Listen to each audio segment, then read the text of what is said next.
Salut tout le monde, j'espère que vous allez bien. C'est la première vidéo pour vous apprendre l'anglais. J'espère que vous allez la kiffer. Allez, on commence. Apprendre l'anglais. Le verbe, on va commencer déjà par un verbe en fait qui est essentiel en fait dans la plupart des langues.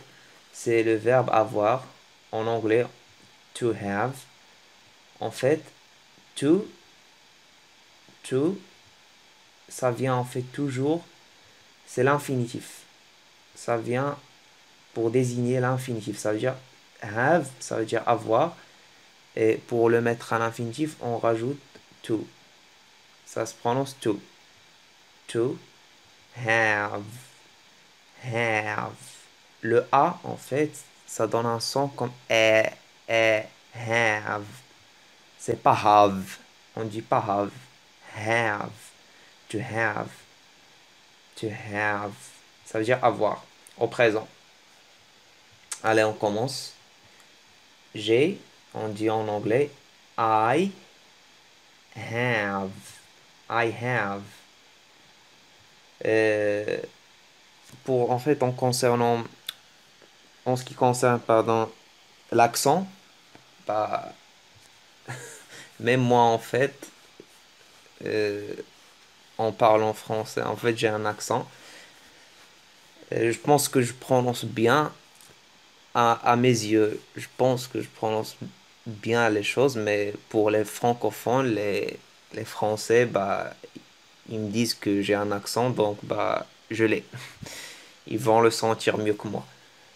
Donc, aussi, en ce qui concerne l'anglais, même si vous dites I have, vous prononcez le A comme en français, c'est pas grave. L'essentiel, c'est que le message soit compris par les gens. C'est pas grave l'accent. L'essentiel, c'est de bien prononcer, de bien articuler. Continuons. En fait, désolé parce que ma voix est un petit peu grave parce que en fait, c'est le matin. Il est 6 heures en fait du mat. Du coup, voilà, je suis en train de filmer la vidéo. Euh, Parce qu'en fait, j'ai pas dormi, j'ai fait une nuit blanche. Bref, je vais pas, je vais pas vous raconter ma vie. Continuons. Tu as, on dit you have. You have. Il a, he has. Ça change. He has. Elle a, she has. Il ou elle pour les objets. Il ou elle pour les objets.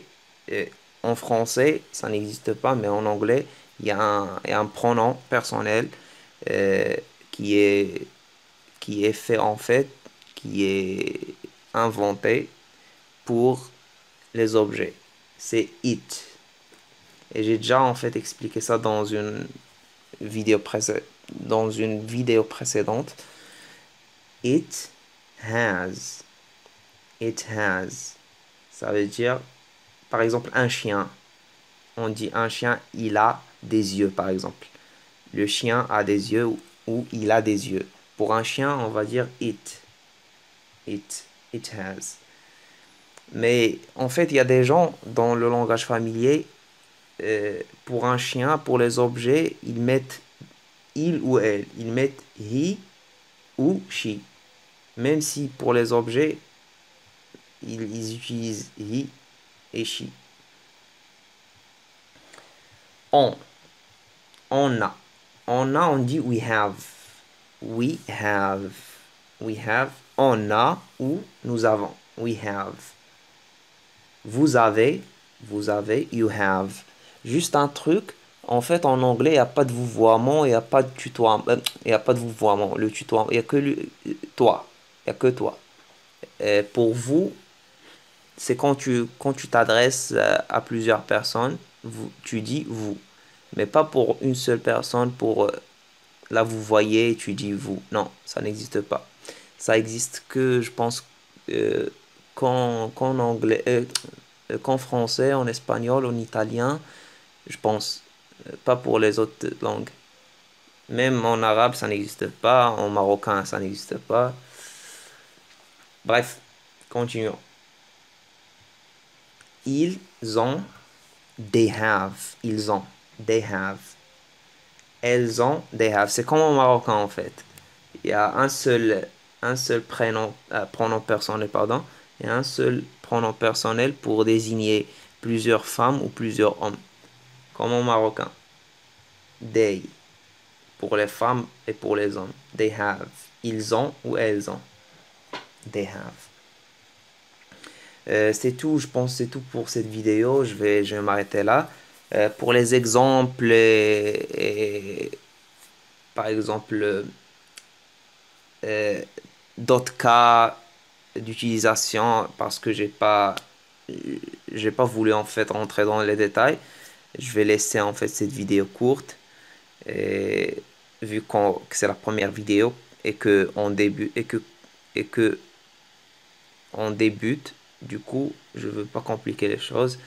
On va voir tout en fait dans les prochaines vidéos, Inch'Allah. Et je vous dis à la prochaine. Bye. Ciao, ciao.